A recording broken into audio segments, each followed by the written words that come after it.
the American Academy of Matrimonial Lawyers reports that 56% of divorce cases involve one party having an obsessive interest in pornographic websites. Think about that.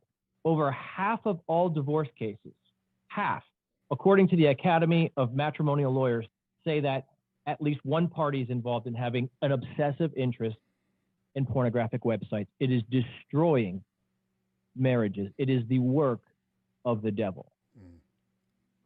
Yeah, it's a powerful stat, man. And for me, I always take a little bit different of an angle on a lot of these things, because I'm here not to save marriages. I'm here to save men. Because if we don't save the men first, we're never going to have marriages. So I bring it back even a layer closer to home and say it's impacting the men at various levels, right? It impacts, obviously, their spiritual life, their connection to God. Like, how can you ever be closely connected to our Creator and our Savior if this is a part of your life? So it impacts that relationship. It impacts your mental health, your physical health, your relationship health. So fixing the man first has always been my purpose and my focus, but it interjects motivation, right? Like, I can't tell you how many young men I speak to in their early 20s. Literally was on a sales call today with a guy, has no motivation to go to the gym. He's like, I don't even clean my apartment. I have a hard time getting out of bed, because with this dopamine reward center, like, that is what's being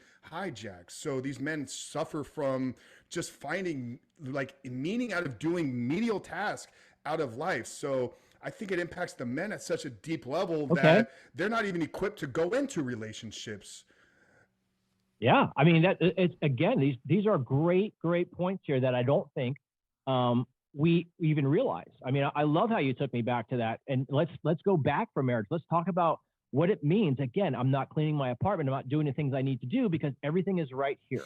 I mean, let's be honest. When you're in the animal kingdom, when you try and attract a mate, I've seen one of those wildlife documentaries, and it was a bird, and the male bird made this house, and he put the twigs just perfectly, and he took time to build this house, and he went inside. He made these beautiful calls, and it was this dance of seduction. And finally, the female bird, after going around, she went inside. So if we see it in the nature in the animal kingdom, certainly we should see it with us. And I think you just brought up a fantastic point there that a lot of people aren't thinking about. Yeah, that's a beautiful story, man, or a description there of like animal mating patterns. Here's an interesting one that I think can tie into this conversation. So I believe it was in the 70s. Might have been late 70s, early 80s, out of Stanford. They were doing research on butterflies. And what they had done is they created like a butterfly ecosystem. What they wanted to do is they wanted to study butterfly mating patterns. So male butterflies, the attraction to females is size of the wings, kind of the vibrancy of the colors, and something with their eyes. So color, size, shape of their eyes. So the researchers knew this, that the female butterflies with the biggest, brightest wings and the biggest eyes, they get the male butterflies attracted to them. So to research this, what they started doing is inside of this ecosystem, they started injecting fake butterflies, right? Bigger wings, more vibrant colors, bigger eyes.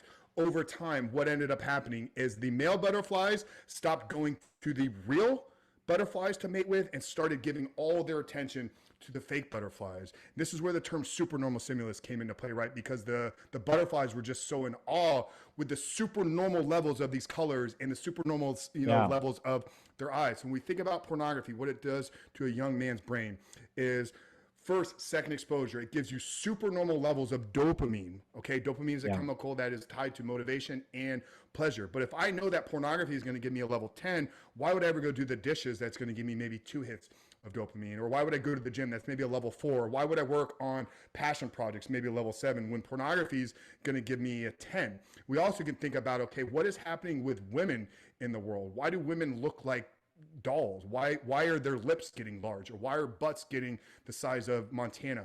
It's because the men are becoming attracted to supernormal levels of what's being presented to them through pornography, right? So all of this is coming back to what's happening to the young man's brain, hijacking his dopamine, but beginning to change his attraction. Because here's a stat that blew my mind is a young boy today in a matter of 30 minutes can sit in front of a computer screen and look at and consume and see more naked women than your and I's grandfather or great grandfather or probably our fathers would have done in their entire life. Oof. Once again, a 12-year-old boy in the matter of 20 minutes can see more naked women Yeah. and flesh than our grandparents would in their entire life. So it's Yeah. just hijacking, and it's just changing the way that men even see women.